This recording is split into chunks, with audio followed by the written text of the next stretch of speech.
Bonjour à tous et bienvenue dans ce décryptage. Aujourd'hui, on plonge directement au cœur d'une véritable révolution silencieuse qui est en train de secouer le marché du travail au Maroc. Une refonte totale de la formation par apprentissage est en cours, avec une ampleur qu'on n'avait jamais vue. Notre but aujourd'hui, comprendre comment une politique publique compte s'attaquer à des défis majeurs avec des chiffres concrets, des objectifs mesurables et des décisions ultra ciblées. C'est un sujet absolument fascinant, alors on y va. Au programme d'aujourd'hui, on va regarder de plus près le défi du chômage, ce fameux cap des 100 000 apprentis, les 606 métiers concernés, l'ouverture inédite du système aux plus de 50 ans et enfin le contexte social global qui entoure tout ça.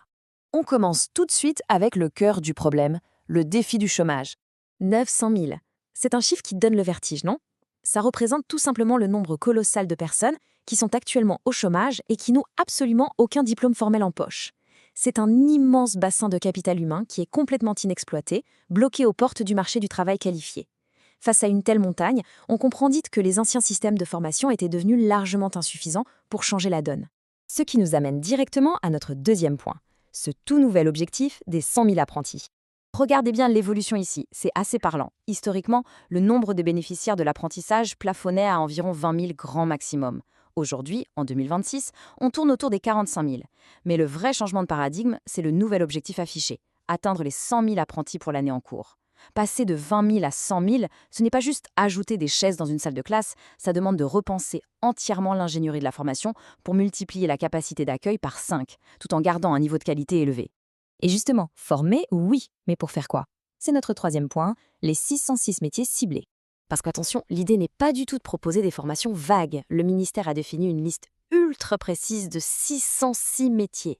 La diversité est vraiment remarquable. On passe de l'agriculture et la pêche, maritime, au tourisme et ça va même jusqu'à l'assistance médicale.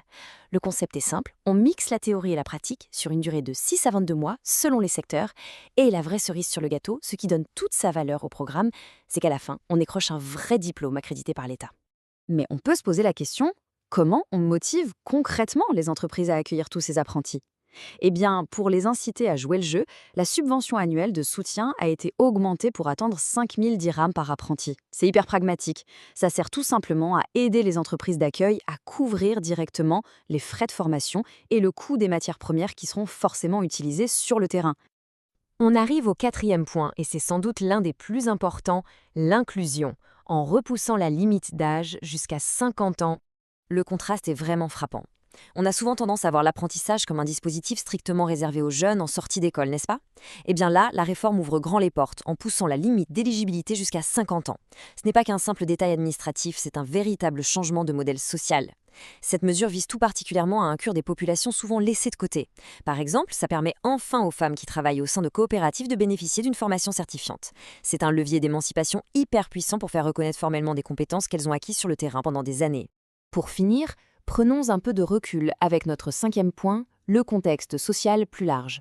Parce que toute cette initiative ne sort pas de nulle part. Pour financer ce grand chantier, le gouvernement rapporte avoir mobilisé une enveloppe monumentale, dépassant les 49 milliards de dirhams. C'est un budget faramineux qui vient clôturer tout un cycle de dialogue social et qui garantit des avancées pour plus de 4,25 millions de salariés et de fonctionnaires dans tout le pays. C'est littéralement la fondation sur laquelle repose l'essor de cet apprentissage. Quand on regarde les chiffres de plus près, on comprend très vite l'ampleur des ajustements. Le SMIG, le salaire minimum non agricole, affiche une hausse vraiment spectaculaire de 20% pour atteindre environ 3 400 dirhams. Du côté du secteur agricole, le SMAG grimpe de 530 dirhams. Ajoutez à ça une augmentation générale des salaires de 1000 dirhams, versée en 2 fois, et une révision des impôts qui va redonner en moyenne 400 dirhams de pouvoir d'achat par mois aux classes moyennes. C'est véritablement toute la grille des revenus du pays qui se retrouve transformée. Et ça ne s'arrête pas aux mesures globales. Il y a eu des interventions très ciblées pour certains secteurs. Par exemple, 330 000 enseignants bénéficient de nouveaux accords sectoriels. Une autre mesure qui change la vie, on met fin aux journées interminables de 12 heures pour les agents de sécurité. Ils passent enfin à un standard légal de 8 heures par jour. Et pour s'assurer que toutes ces nouvelles normes soient bien respectées sur le terrain, de nouveaux statuts ont été créés pour les inspecteurs du travail. Alors, on arrive à la fin de ce décryptage.